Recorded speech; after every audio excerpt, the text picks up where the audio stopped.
میرے حضور نے تو یہ کہا تھا بیوہ کے سامنے اپنی بیوی سے پیار نہ کرو، غریب کے سامنے اپنی دولت کی نمائش کرنے سے شریعت نے روکا ہے۔ یہاں تک کہ فرمایا میرے حضور نے کہ اپنے گوشت میں تھوڑا سا پانی زیادہ ڈال لو، شوربہ زیادہ بنا لو، پیالی پیالی ہمسایوں کے گھر بھی بھیج دو، اور اگر ایسا نہیں کر سکتے تو پھر ایسے زاویے میں کھانا پکاؤ جب غریب کے بچے سو چکے ہوں۔ اگر انہوں نے ضد کر لی تو بلکتے بچوں کو وہ مزدور کیسے چپ کروائے گا؟ وہ کیا کسی نے کہا تھا دوپہر کو سلا دیتی ہے بچوں کو وہ اس ڈر سے گلی میں پھر کھلونے بیچنے والا نہ آ جائے۔ تو غریبوں سے پوچھو کہ زندگی کیسے گزرتی ہے، دن کیسے گزرتے ہیں۔ ہمارے دیہاتوں میں ایک رسم ہے، شاید آپ کے علاقے میں بھی ہو، رسم وکھالا۔ جب ہم بیٹی کی شادی کرتے ہیں تو اس کا جہیز چارپائیوں پہ بچھا دیتے ہیں، اور ایک عورت پوری بستی میں جا کہتی ہے ہماری بیٹی کا جہیز دے تو اپنی بیٹی کو رہے ہو، لوگوں کیوں دکھاتے ہو؟ داد وصول کرنے کے لیے چوپالوں میں، بیٹھکوں میں، تندوروں پہ باتیں ہوں کہ فلاں چودھری صاحب نے، ملک صاحب نے، خان صاحب نے بڑا دیا، حد کر دی۔ تم نے داد وصول کی، 10 دن تذکرہ چلتا رہا، لیکن تم نے نہ سوچا تمہاری بیٹی کا جہیز یتیم بیٹیاں بھی دیکھنے آئیں، تمہاری بیٹی کا جہیز اس مزدور کی بیٹیاں بھی دیکھنے آئیں جو کلی والا ڈبہ اٹھا کر کے بڑھاپے کے باوجود جا کے مزدوروں والے اڈے پہ بیٹھتا ہے اور جا کے کہتا ہے مجھے 10 روپے کم دے دو، مجھ سے کام کروا لو، لیکن بوڑھا سمجھ کے اسے سارے چھوڑ جاتے ہیں۔ شام کو یا دوپہر کو جب وہ واپس آتا ہے تو کوئی جانتا اس کے قدم کتنے بوجھل ہوتے ہیں۔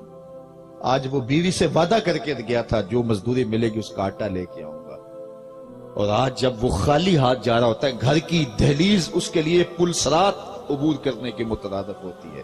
تمہاری بیٹی کا جہیز دیکھنے کے لیے اس مزدور کی بیٹیاں بھی آئیں۔ تم نے تو داد پالی، لیکن جو زخم ان کے کلیجوں پہ لگے اس کا مداوع کس کے پاس ہے؟ مجلس حضور لگی تھی، ہجوم عاشقاں تھا، ایک شخص کھڑا ہوا، حضور میرا بیٹا گم ہے، کئی دنوں سے مل نہیں رہا، دعا کیجئے بیٹا مل جائے۔ قبل اس سے کہ حضور کے ہاتھ اٹھتے اور اجابت کے سارے در کھلتے، تو ایک بندہ جو دیر سے آیا تھا کھڑا ہو گیا، حضور میں ابھی فلاں باغ کے قریب سے گزر کے آیا ہوں، اس کے بیٹے کو جانتا ہوں، میں نے دیکھا کہ اس کا بیٹا بچوں کے ساتھ کھیل رہا ہے۔ باپ نے سنا تو دوڑ لگا دی، فرمایا اسے بلاؤ۔ بلایا گیا، بہت جلدی ہے؟ جی حضور آپ جانتے ہیں کئی دنوں سے جو ہے وہ بیٹا جدا ہے، ماں کی ممتا تڑپ رہی ہے، کئی دن سے اس نے نہ کچھ کھایا نہ کچھ پیا، میری آنکھیں بھی اداس ہیں، دل زخمی اور دکھی ہے۔ فرمایا ضرور جاؤ، تمہیں روکتا نہیں، روکنے کے لیے بلایا بھی نہیں، لیکن تمہیں بلایا ہے اس کا بھی ایک مقصد تھا۔ جی حضور ارشاد کیجئے۔ فرمایا جب باغ کنارے جاؤ، بچوں کے ساتھ اپنے بیٹے کو کھیلتا دیکھو تو بیٹا بیٹا کہہ کے آوازیں نہ دینے لگ جانا، جو نام رکھا ہے اس نام سے پکارنا اور گھر لے جانا۔ عرض کی حضور میرا بیٹا ہے، اگر بیٹا کہہ کے پکاروں تو حرج بھی کیا ہے؟ فرمایا تم کئی دنوں سے بچھڑے ہو، تمہارے لہجے میں بلا کا رس ہوگا، اور تم نہیں جانتے، ہو سکتا ہے کھیلنے والوں میں کوئی یتیم بھی کھیل رہا ہو، اور جب تم اپنے بیٹے کو بیٹا کہہ کے پکارو گے تو اس کے کلیجے کو زخم لگیں گے، کچوکے لگیں گے۔ آج میرا باپ ہوتا تو مجھے بھی جو ہے وہ بیٹا کہہ کے پکارتا، کیونکہ یہ شوق گھر جا کے پورا کر لینا جہاں مشترک بچے کھیل رہے ہو، تمہارا بچہ بھی اور تم جانتے نہیں ان بچوں کو۔ اللہ اکبر، میرے حضور تو عید پڑھنے جا رہے ہیں تو واپس راستے سے مڑ آتے ہیں، ایک بچہ روتا بلکتا دیوار کے ساتھ لگ کے سسکتا ہوا دیکھتے ہیں، اس کو ساتھ لے آتے ہیں، عیدگاہ میں انتظار ہو رہا ہے، لیکن حضور گھر لے کر آتے ہیں، ان سے لباس بھی دو، اسے کھانا بھی کھلاؤ، سر پہ کنگھی بھی کر دی جاتی ہے، لباس بھی پہنا دیا جاتا ہے، چہرے پر خوشی آ جاتی۔ حضور مزید احساس محرومی دور کرنے کے لیے کہتے ہیں اما ترضى ان محمدا ابوکا، بیٹے کیا تو یہ پسند نہیں کرتا کہ محمد تیرا باپ لگے؟ اللہ اکبر۔ وَأَنَّ عائشہ امو کا، اور عائشہ تیری ماں لگے، وَفَاطِمَہ بنت محمد اختو کا، اور فاطمہ تیری باجی لگے۔ اس نے کہا یہ رشتے مل جائیں تو اور کیا چاہیے؟ تو حضور نے کہا آج کے بعد یہ رشتے تیرے ہوئے۔ پھر انگلی سے تھام کے اس کو عیدگاہ کی طرف لا رہے ہیں، ایک انگلی سے حسنین لپٹے ہیں، اس سے وہ یتیم بچہ ہے، تو اور بچے بھی اپنے اپنے ماں باپ کے ساتھ جا رہے ہیں، لیکن یہ زبان حال سے کہتا ہے تھا تو بچہ لیکن آج سواد نہیں آ گیا، تھا تو یتیم لیکن آج لطف نہیں آ گیا، حضور کی انگلی تھام کے جا رہا۔